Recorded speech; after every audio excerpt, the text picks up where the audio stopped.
Greetings.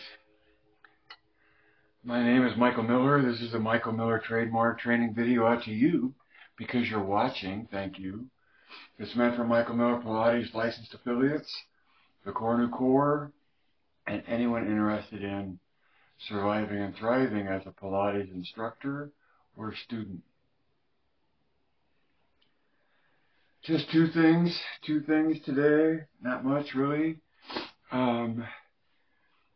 I think about core new tension, and I think about the identification of the hips as a grip at the hips, literally, and how unfamiliar that is with most of the Pilates culture.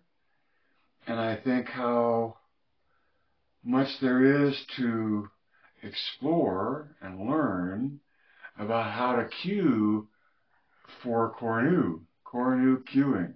That's my #1 title.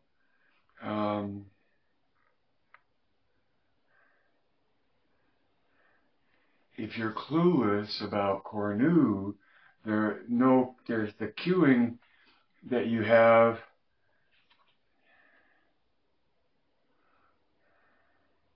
might not be as articulate as it could be.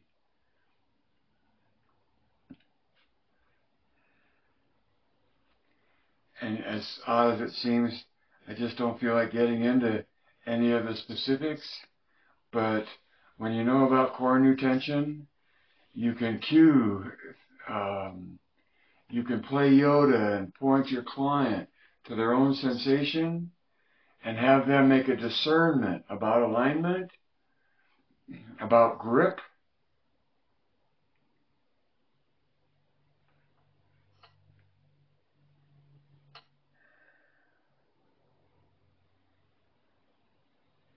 and then #2 is about the long back stretch.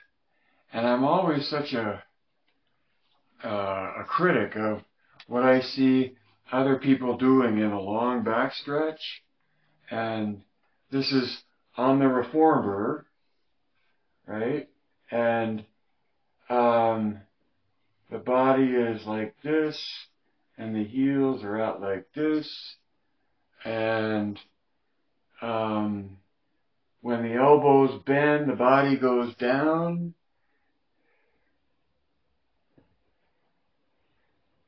For me, the point of a long backstretch is that the source of initiation is at the hips. You don't push out with your arms in the long backstretch. You rotate at your hips to push the carriage out. And then you unrotate or counter-rotate at the hips to bring it back in. Your arms only provide a supporting role to the initiation that comes first at the hips. Now, the reason I'm talking about this is because I'm in the process of editing an intermediate reformer workout of mine that I recorded. I wanted to get something recorded. So in 2018, at 65 years old, I did my normal routine. But what I see that I was doing in my long back stretch was I was losing the vertical and creating a flexion in the body and using that to accentuate the push out through the hips. And that made me distraught that I would be doing it so grotesquely out of shape or out of posture. Because ideally, the body stays vertical. Hips, shoulders, and ears stay vertical as the long back stretch happens, delivered from the rotation at the hips. So if you ever see a copy of that, you'll be able to say that you heard me decry how poorly my posture was in the long back stretch. And at the same time, I hope that you can see that I'm not pushing with my arms out or pulling in, that both directions, it's all generated from the core. which doesn't sound unfamiliar, right? And yet the core is a grip at the hips, and the way you initiate the long back stretch is through rotation at the hips to deliver out through your legs. And then you come back to hips, shoulders, and ears all in a line. And then when you go the other way, your arms are straight, you're in alignment, hips, shoulders, and ears, and there too, it's the hips that lead out.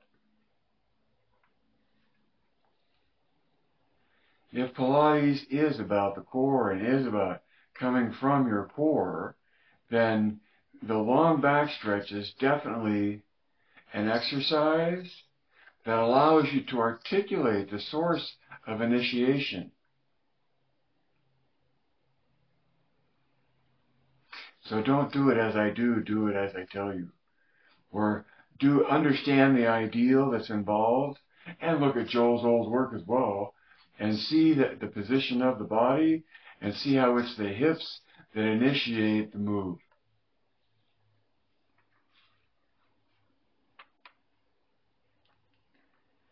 Life can't live forever.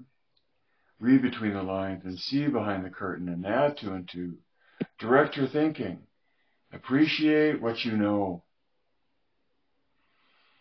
And charge for it. Facilitate the karma of the spender to appreciate the value of what they get from you with a similar value that they have to give. Direct your thinking. Geist.